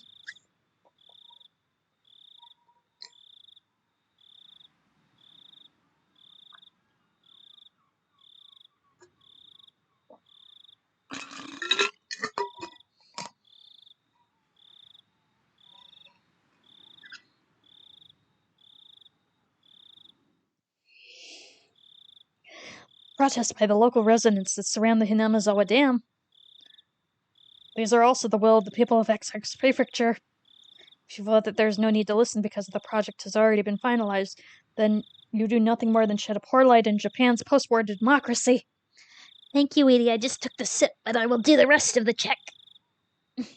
And more compliments for Weedy, because Weedy has the points. Compliment Gremlin Go Burr indeed, but it's just so easy to compliment you, my sweet, sweet friend, who I will reassure as many times as necessary that you are my dear friend and a sweetheart, and I adore you. The following is per the script. And if you want to be a compliment, Gremlin, I will not fight you, because you are my good friend. And I think you should know that. As many times as you need to know that. For the lasting happiness of the citizens of Japan and the residents of XX Prefecture, please consider these policies thoroughly. I believe, however, that we have all gained something of flexibility and foresight of the XX Party. I've taken up much of your time. However, allow me to say, following the celebration of the 25th anniversary of our founding... Oh yeah, of course! Chairman XX, members of the XX Party in attendance, thank you very much for today. From the opening remarks of XX Party Prefectural Forum and 25th anniversary celebration. What did that have to do with anything?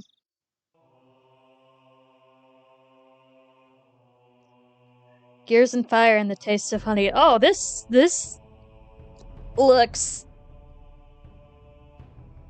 I'm assuming something's going to explode.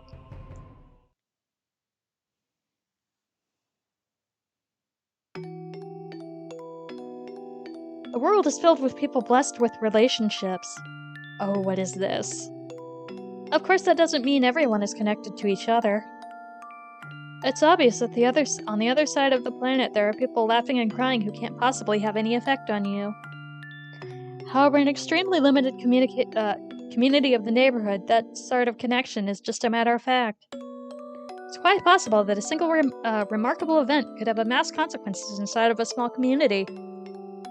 If you were to increase it to that scale, a perfect stranger on the other side of the globe might become enough of a legend to have an effect on our lives.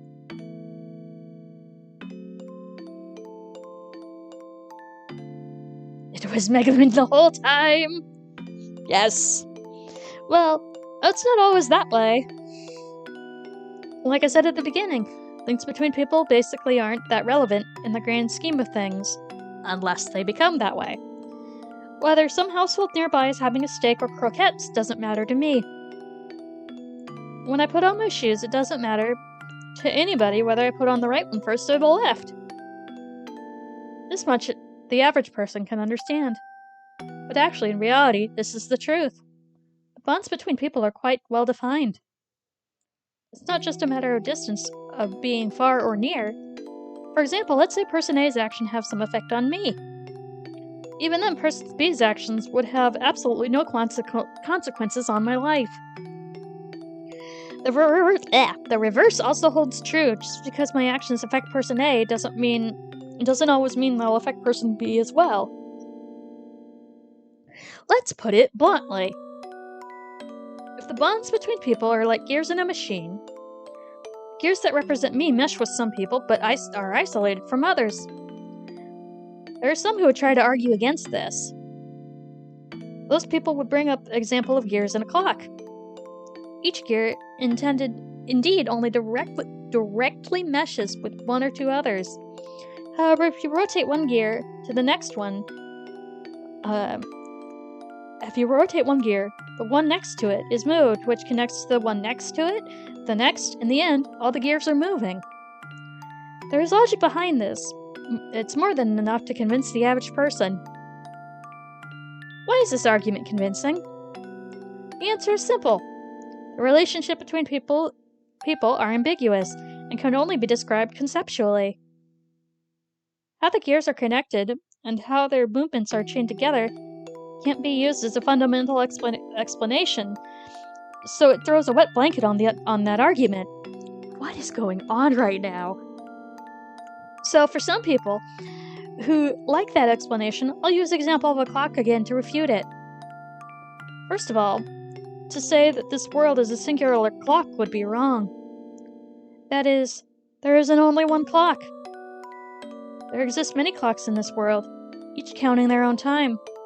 If you think about it, the idea is that this world is just one big clock is the height of arrogance. Okay, I have an idea about maybe who's talking. Even if you use the analogy of gears to explain human relationships, then you should be able to explain it using the analogy of multiple clocks unrelated to a single gear. Neighbors A and B. A is in gear of the same clock as me, so it's best to remain civil. B is in a gear of a different clock, so he doesn't really matter to me at all. That's the kind of clear distinction I'm talking about. You want to say I'm being, facetious?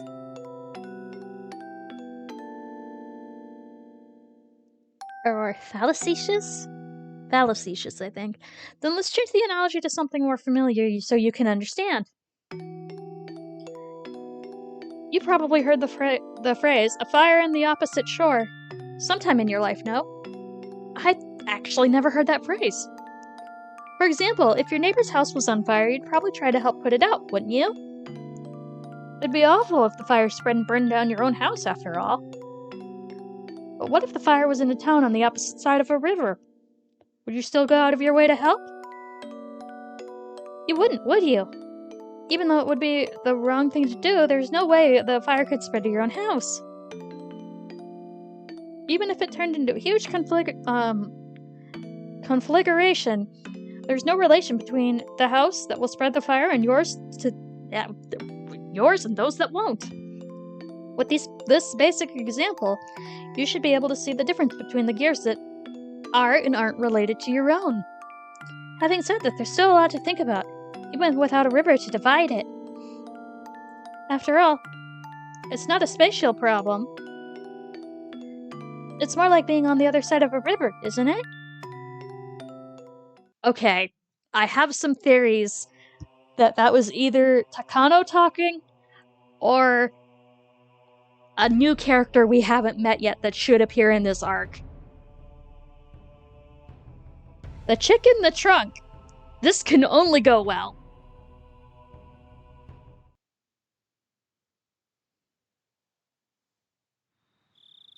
The car had stopped. But he didn't know any more than that. For not only was he blindfolded, but locked in the trunk of the car. Oh, is this the baby?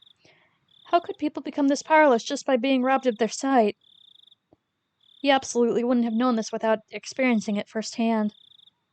Soon realized it was pointless to try and undo his bonds, with the confines of the trunk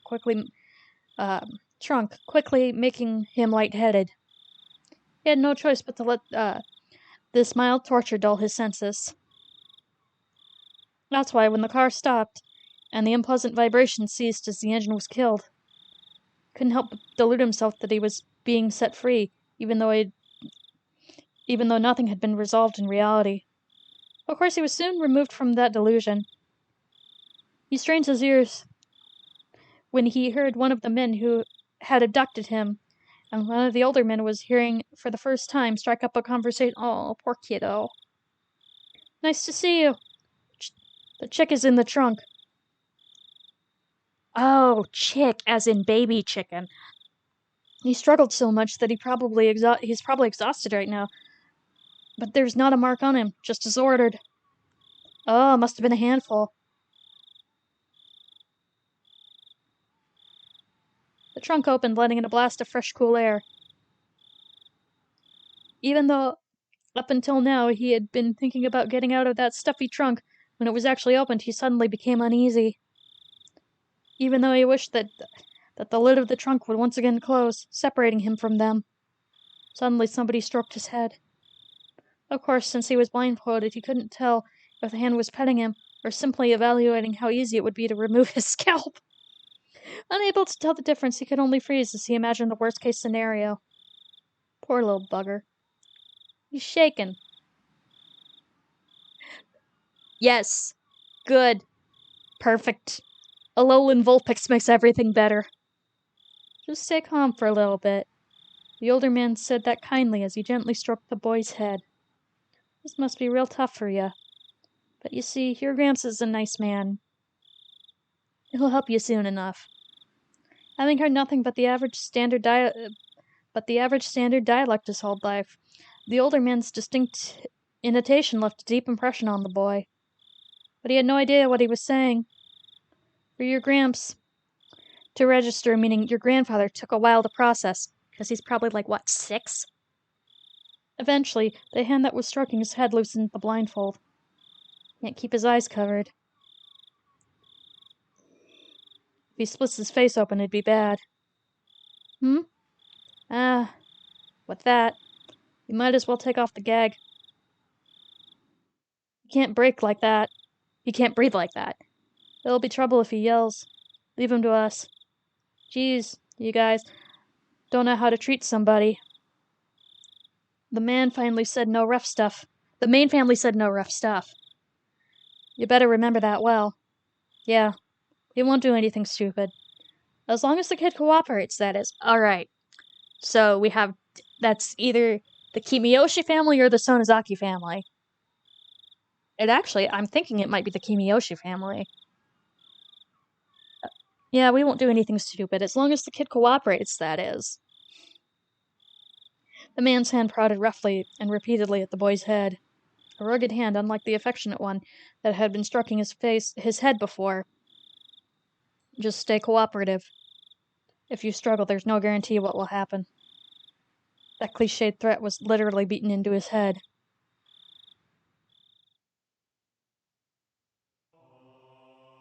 Aw, baby. So we'll save. And then we'll find somebody to raid.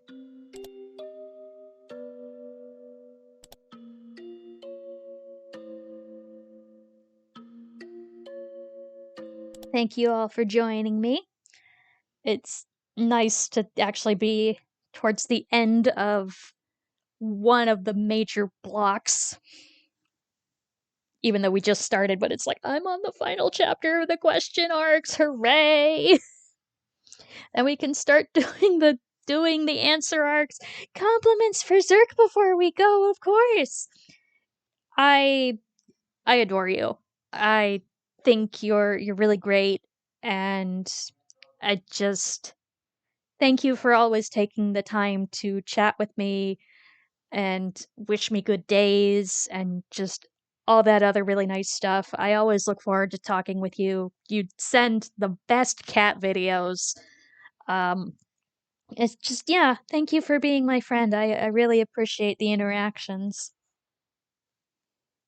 And thank you for caring. So let's see. Let's see who's going now.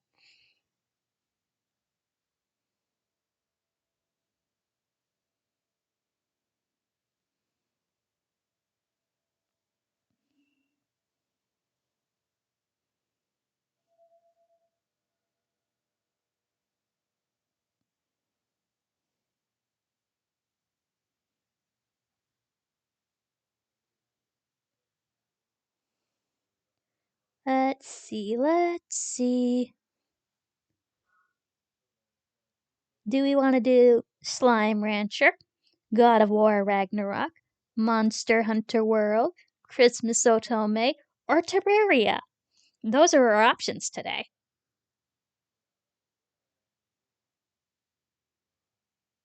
Anybody have a preference? Okay, Monster Hunter. Then I'll send you all to Teddy.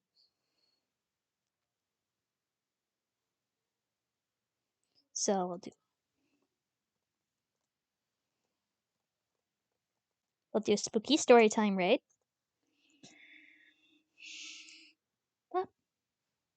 And I will start the raid. And I hope everybody has a good day. Thank you all for coming.